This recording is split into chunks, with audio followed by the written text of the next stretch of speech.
Welcome to Luminar Neo Reimagined, Episode 2. We're excited to dive into the most advanced features of Luminar Neo.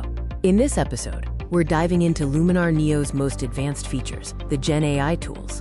We'll be exploring the cutting-edge capabilities of Luminar Neo, focusing on its most advanced features. Get ready to explore the exciting world of generative AI tools that will transform your photo editing workflow. Jose will be providing a live demonstration of each generative AI tool so you can see them in action. We'll also break down the pricing model so you know exactly what's included with your purchase. For new users, we'll cover what's included and how you can get started with Luminar Neo's generative AI features. And for those who already own a lifetime license, we'll detail what's available to you and any special considerations. Let's get started. Generative tools use AI to create new content inside your image. Whether that's removing distractions, swapping objects, or expanding your scene. These tools require a subscription to access and are updated regularly to stay ahead of creative trends. So let's see these tools working. I am now opening the photograph using GenErase to begin the process. My first step is to remove the small stand from the image. It's always best to start erasing the smallest objects. So when erasing using GenErase, it is important to erase one object at a time. Remember that. Avoid selecting multiple objects simultaneously. This can lead to unexpected or odd results, all right?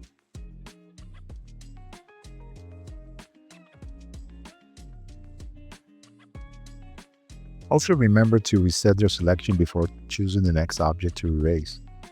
If you don't reset, the program will repeat the previous erase operation along with the new one, which can cause issues in the final results. So that's what I did. I already reset the selection and then I'm selecting the new object or the next one I will erase. With this particular photograph, GenErase is performing well. There's a slight difference in brightness in the edited area, but this is something that I can easily correct using Luminar Neo AI tools. So let's see what this thing does with this object. I'm curious about the difference between GenErase and Neo's Erase AI tool. From my understanding, GenErase generates new content to fill the area erased, whereas Neo's Erase AI tool clones or copies from the existing surrounding content. What do you think? Let me know in the comments. Okay, so now it's time to check. I think it's fine. Now I will reset the selection and erase that person in the background.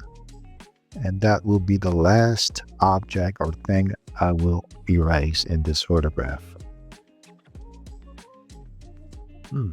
Taking some time. Remember, this is a really slow computer. This is an everyday computer. I'm not using a supercomputer, and it's working. Takes a little longer, but it works. All right, the results so far are looking good. I would appreciate your thoughts on GenErase in the comments. Next, I will proceed to test the GenSwap feature. Okay, let me test now GenSwap. I will open this photograph in GenSwap. And while it is loading it, let's go to Luminar's Neo Knowledge Hub to check the tips. It says, make object swaps for optimal results. Remember, the tool is crafted for swapping objects. When you are creating something new, the best results come from swapping existing elements. So I think that this is telling me that rather than creating something new that is not there, try to swap an object that is already present in there. Maybe it has the dimension, the perspective, that will guide. Because, correct, imagine that the object is already in your photo. So I think that's the advice. I mean, try to swap something that is there Or yeah, because if you try to put something new, it might be odd. Let me go back to Luminar. In this area, I see this small, I think, barn. Let's swap this thing here. All this area, including this.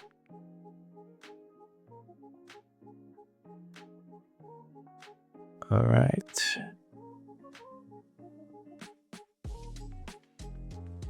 Okay. And I will prompt a mountain cabin with a barn.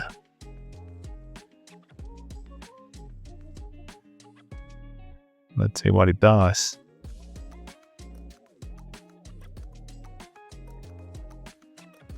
Okay. Not too bad. I think it looks nice. Okay, cool. Now,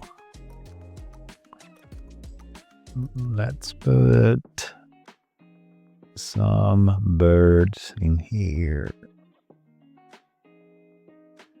Oh, wait.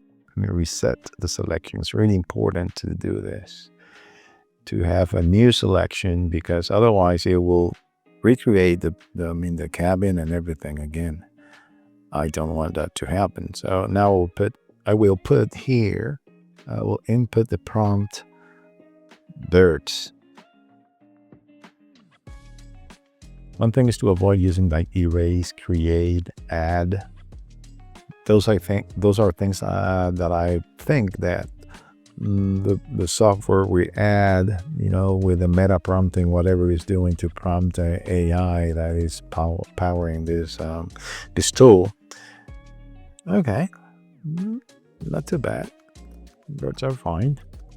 Okay, over here, on this corner. Again, reset selection. I will love to see.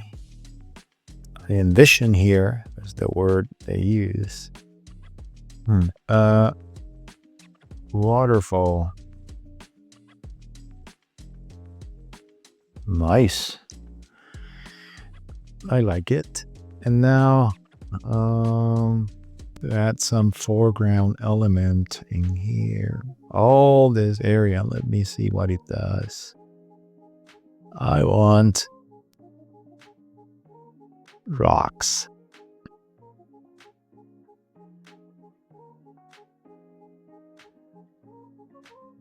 It's taken time, but I think it's good.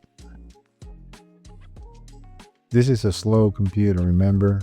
In my first episode, I talked about this PC I'm using. Okay. I will change this for big rocks.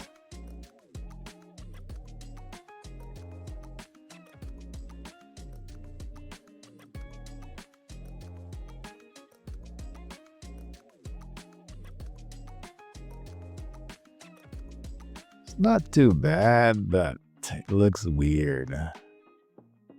It's that kind of framing, right? Maybe what I did wrong is that I selected too much. I mean, the entire, lower part of the frame. I'm wondering if I can go back, if I can undo that thing, Control Z. No, I cannot. Okay, let me go back here because I want kind of a foreground element, maybe a rock here. Let me put a rock in here.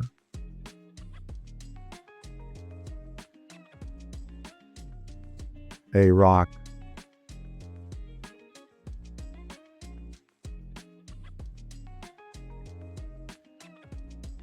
Okay. I think I will keep this rock. And if the rock is not actually integrated with the tone of the picture, I can fix that with other Luminar tools, Luminar Neo's tools. But I think is not too bad. I think it requires practice, as I said. And once you get a hang of the prompting type and scaling the selection, I think you will get good results. Maybe if I crop this photograph, it will be better. Let me save it.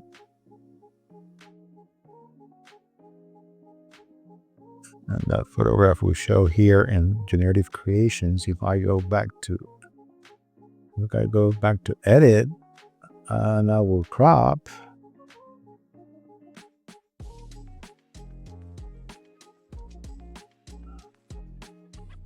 To 16:9. Maybe there. Let me crop it. Yeah, better. If I were to change the tone of the rock, I will put a masking, and then I will use a brush, and then I will select what I want to, adjust. In this case, the rock, right? And then I will go to the adjustments and color and put some, there and there.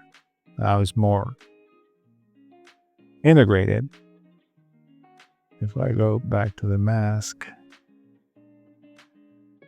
and expand it a little bit more, now erase the mask a little bit. I will put the strength like there and start erasing here. See now, yeah. So I will do develop again, masking, brush. I will paint, and I will add a little bit more of that same tone, maybe there. Go back to the adjustments, and and the magenta tone. Yes. Before, after, before, before. Okay. I will erase some of the mask with a bigger brush. Strength there to erase that halo. Yeah, maybe. And also lower the exposure a touch. Highlights a little bit lower. Shadows a little bit darker. And desaturated.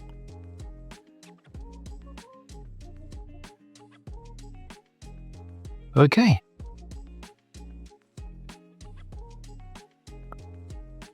All right. You see the change? So those are things that you can play with when you're trying to integrate objects in Luminar Neo using GenSwap. So now let's move to GenExpand.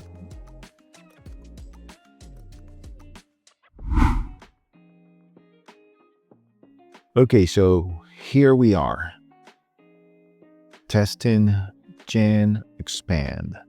I will expand this photograph here. Let me click on expand. And this is what I want to do in this photograph, and also to test GenExpand. I want to add more room or more space to the top edge of this photo. And I still want to do some corrections in here. But the first thing I will do is just to try to expand. And what expand does is basically it lets you expand the borders of your photograph in two ways. One way is that you just mark the expansion, as you will see now working, and click the button that says expand, and Luminar will start analyzing the photograph and add what it thinks it should be in there. Also, there's a way to prompt the AI to put your ideas. And there are certain guidelines recommended by Skylum that you should use specific prompts like blue sky at dusk, or a tree, a border, a bright sky, sunny sky, or a hedge of trees, or whatever you envision in there. Put that in the prompt. Avoid using things like generate, replace, or fill, because it does that for you. But at the same time, it's really important to use a prompt sometimes. In my case, since in this specific photograph, I want just to add some more room and then do some edits, I would not use any prompt. I would just let the tool figure out the scene and complete the image with the data or information Luminar thinks that should go there. So I will expand this chunk. Do not get crazy like expanding that much. Do it in small increments, but I think that for this one, what I envision is this type of expansion around maybe there. I would just click expand. If you checked the first episode, I shared with you guys the specs of this computer. This is a normal everyday computer. It's not a supercomputer. But the good thing is that now I can work on this type of computer. Before, trying to install and work Luminar in a slow computer, or the computer that was way below the minimum requirements, it will crash and it will overheat sometimes, and it will not work. But they have done something that now, even though they have minimum requirements, you can still work in a computer that is not meeting those. But I'm not saying that you should go and buy now an old computer or have a computer that is below the requirements. I'm just saying that, it is working, so they have done some good enhancements. So this is not too bad. I think it's fine for the purpose of what I want. Is good. But if you can check, have a better look here, you see that the expansion is filling the sky with some stuff that looks weird. This part of the building is not too bad, but since I also need to correct the angle or the view of this photograph, I will not actually care much about it, because I will be replacing the sky.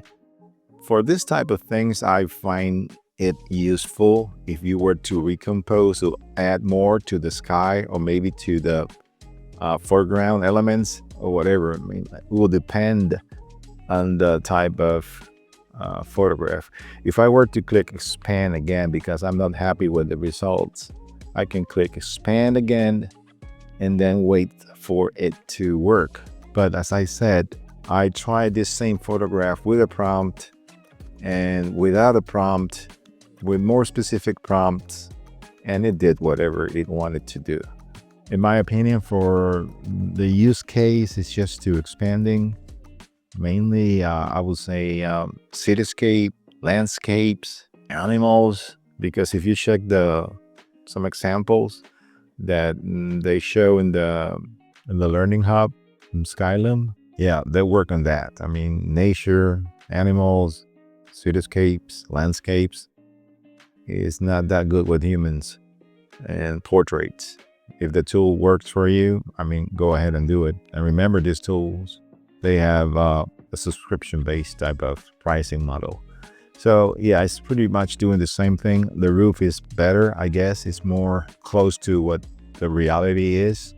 As I said before, I think that what the program does is start scanning a lot of images and photographs on the database or whatever AI model they are using, and try to match the scene with your metadata or whatever. I don't know. I'm not an expert, but I think that is, the process that Luminar is using. So I will keep it like this. and that's it, because I will not waste time putting a prompt here and it will do whatever it wants to do. So I will click on save, and then this will save a TIFF file, TIFF file, under the generative creations folder. Now I will do some edits, definitely.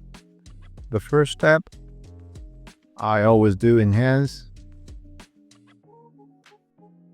Apply some accent here, maybe.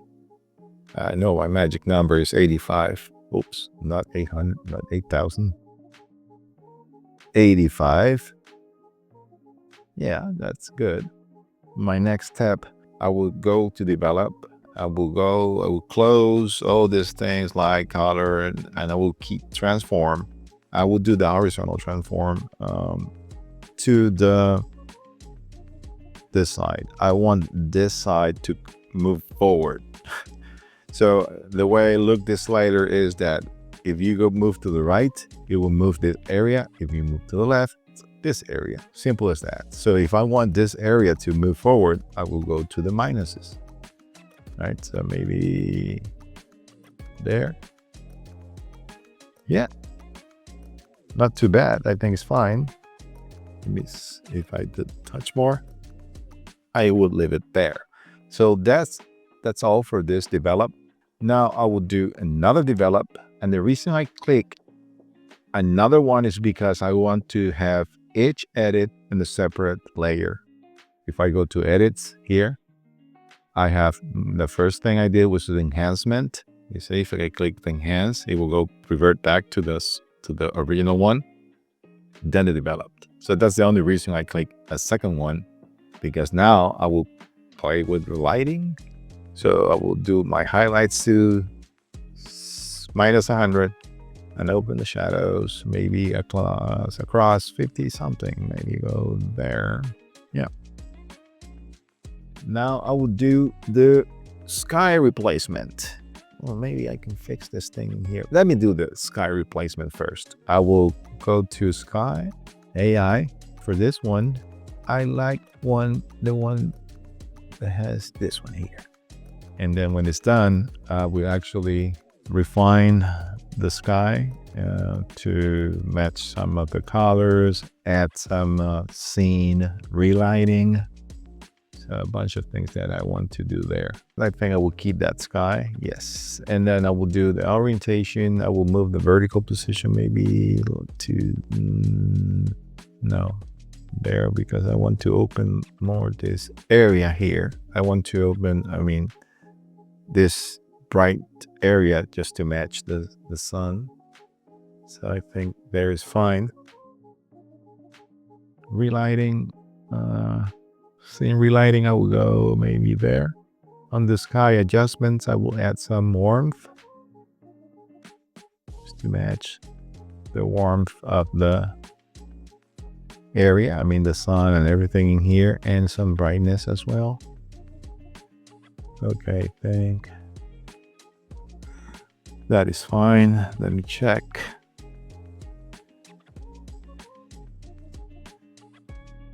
Yeah, I like it. I think it's fine the way it looks, but I will add some of my personal type of vignettes. I will click on develop, a new one, click on linear gradient, and I will add some gradient here. Yeah. Yes. And I will click adjustments and lower this one here a touch, maybe there. And I will do the same on top.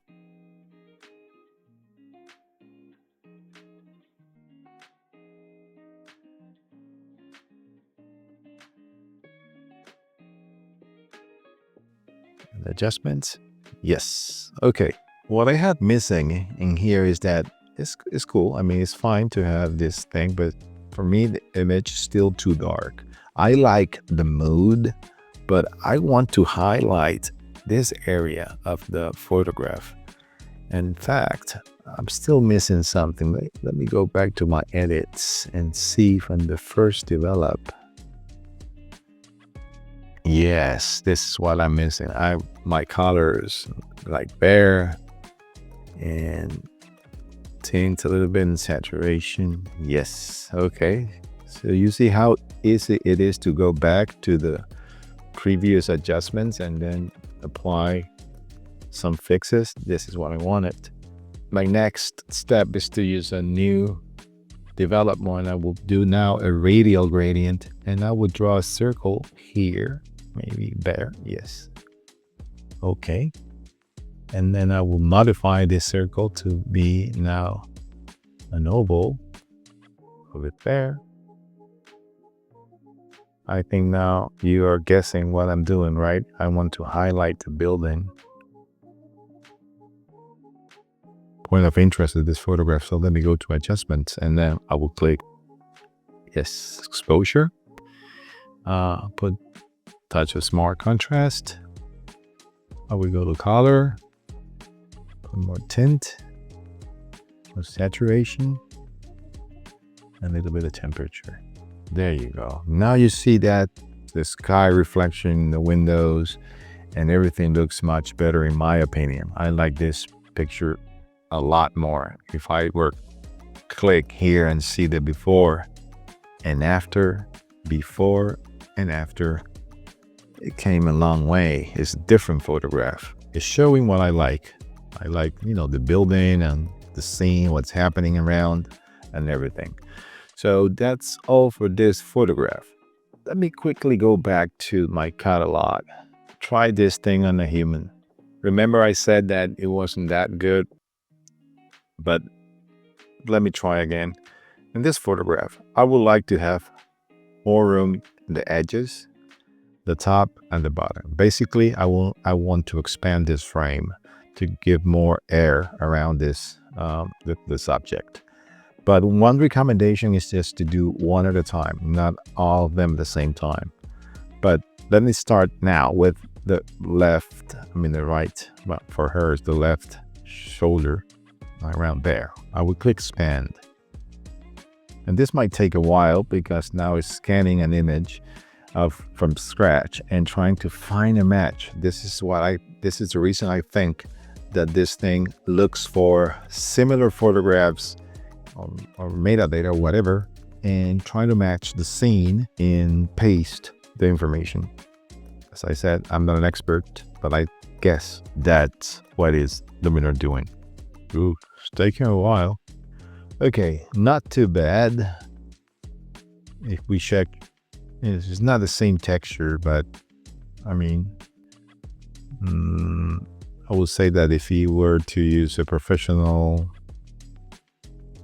if you want to output a professional look, I think that you have to work this thing a little bit further. Or if you want to enhance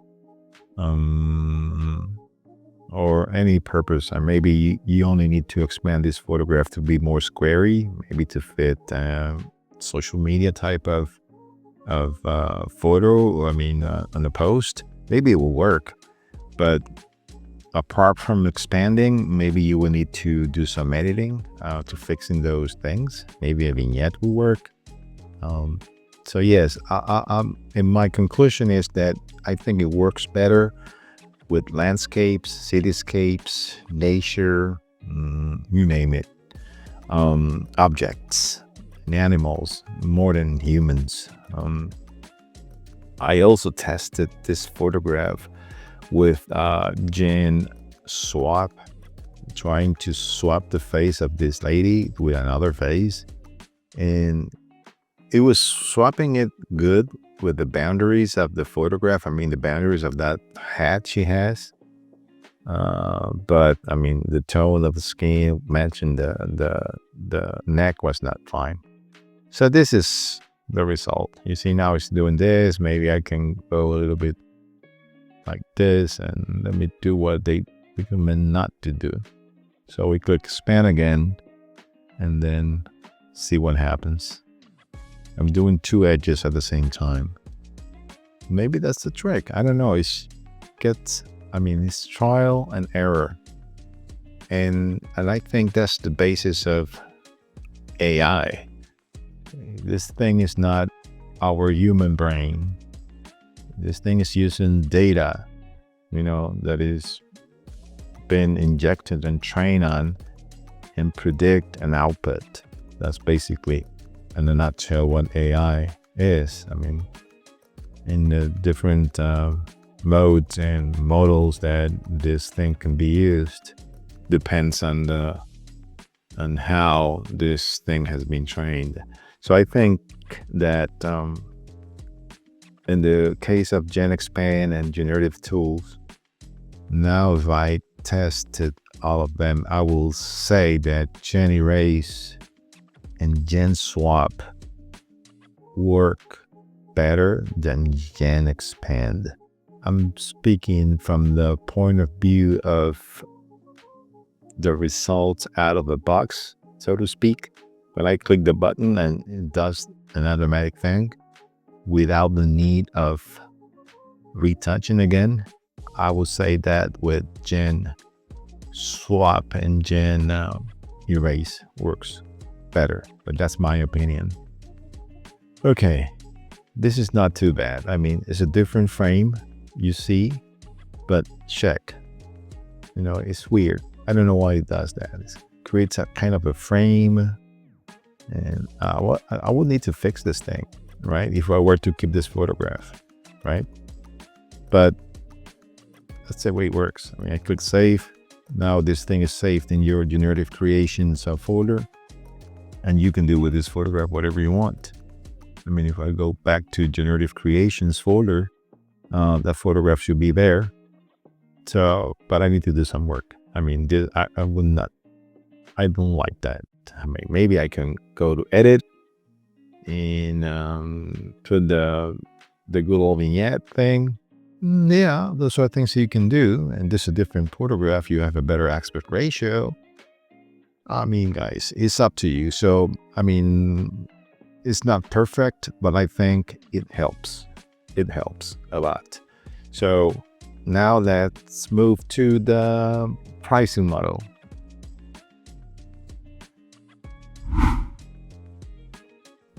Okay, so this is the time I will start looking at the prices, subscription prices that Luminar Neo offer, and to have a better understanding how these things work. I searched Luminar Neo, Luminar Knowledge Hub, and I found all this information in here that is handy, is useful, is updated.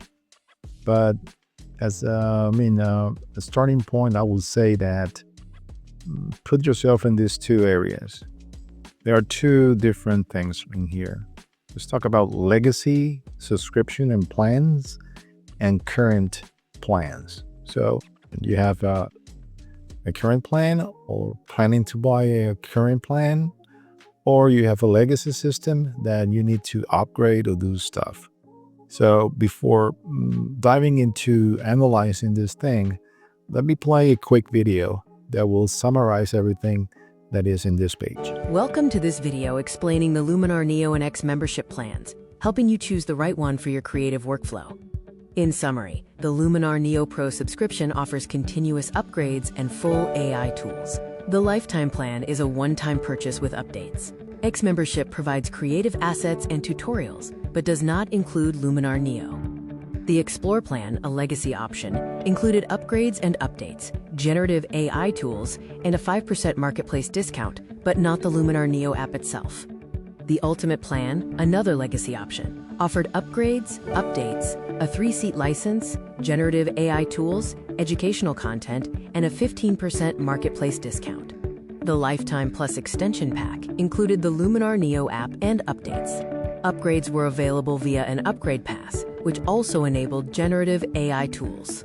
The current Pro subscription includes the Luminar Neo app, continuous upgrades and updates, a 2-seat license, all Pro tools, unlimited generative tools, and a 10% marketplace discount. The current lifetime plan also includes the Luminar Neo app, continuous upgrades and updates, a 2-seat license, all Pro tools, unlimited generative tools, and a 10% marketplace discount. The X membership does not include Luminar Neo itself. It's designed to complement Luminar owners, offering monthly creative assets like presets, LUTs, skies, overlays, and textures, plus tutorials. Benefits of the X membership include tutorials, 240 new creative items annually, immediate access to over 1,000 items, the ability to choose delivery order, and a 15% marketplace discount. X membership offers different tiers. Basic and Pro provide standard benefits, while Premium and Elite include an extra 30% discount on Team Skylum assets. Elite is the current comprehensive offering. Key differences between the Pro subscription and X membership are that the Pro subscription provides the Luminar Neo app and tools, while X membership focuses on creative assets and requires separate Luminar Neo ownership. To choose the right plan, opt for the Pro subscription if you want software and upgrades, the lifetime plan for a one-time purchase, or the X membership Elite if you already own Luminar Neo and desire creative assets. All right, excellent. So I think the video is pretty much detailed, but I will still go over this information in here. So this table here, let me do this. I think I like this one better, export as PDF. This thing in here is kind of separating, all the services and the subscriptions type, right? So those first three columns are what I said before were the legacy things, and these two in orange are the current offerings. So this is a typical comparison chart. You can see what is included, what is not, but what you have to pay attention, all this information numbers that you see in here. For example, over here, the upgrades, the product that is included, what generated tools are included, and so on and so forth. In my opinion, I think they have to do this because there are a lot of people that purchase previous plans, and they might want to know what other options. And I would say that it will come to a point that you will need to upgrade to one of these two over here. Because if you check this information box in here, so if you purchase any of this legacy stuff, right, between these 2 years, you're done. You need to upgrade. You need to have, if you want to have all this Pro things and the new fancy stuff. And also the other people that purchase between 24 and 25, 2024 and 2025, your limit date is January 1st of 2026, so it's soon to change. And you always need to check in your software tab in the Skylum account how much time you have left. So the other part of this page is some details of all the tools.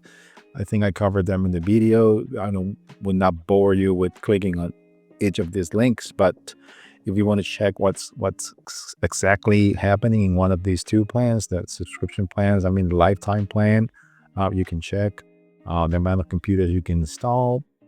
And the other thing is that this X membership information is that it's kind of cool because this is not actually a software itself. This is an add-on or a plugin, something like that. It will give you access to more stuff. So this thing has different levels like Basic, Pro, Premium, and Elite. And as in the other one, if you check this one, this is the current offering, right? The highlighted thing tells you what is being offered currently. Yeah, so that's basically it. Always check the page for official pricing. If we are November 11th, 2025.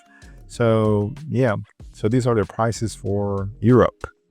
The perpetual license, this is the lifetime stuff, and this cross-device perpetual license and the max license. And sometimes I think that maybe, and there's some feedback, these things are confusing, in my opinion, sometimes, because if you go to perpetual license and I check this thing, I don't see the perpetual thing anywhere in here. But these are the marketing stuff. You have Windows and Mac, Windows and Mac, and plus iOS and Android devices, because there are some other things that you can buy or subscribe to. That's the tendency of the entire world. We are moving into products as a service. There will be a time that we will not have any other option more than subscribing to use things. I don't think it's bad, but it's up to you if you decide to subscribe. Okay, so for now, I think that's all for this video. If you like the information I just provided, please consider subscribing to the channel, give me a like, and I see you in the next episode, episode 3. God bless you all. Bye-bye.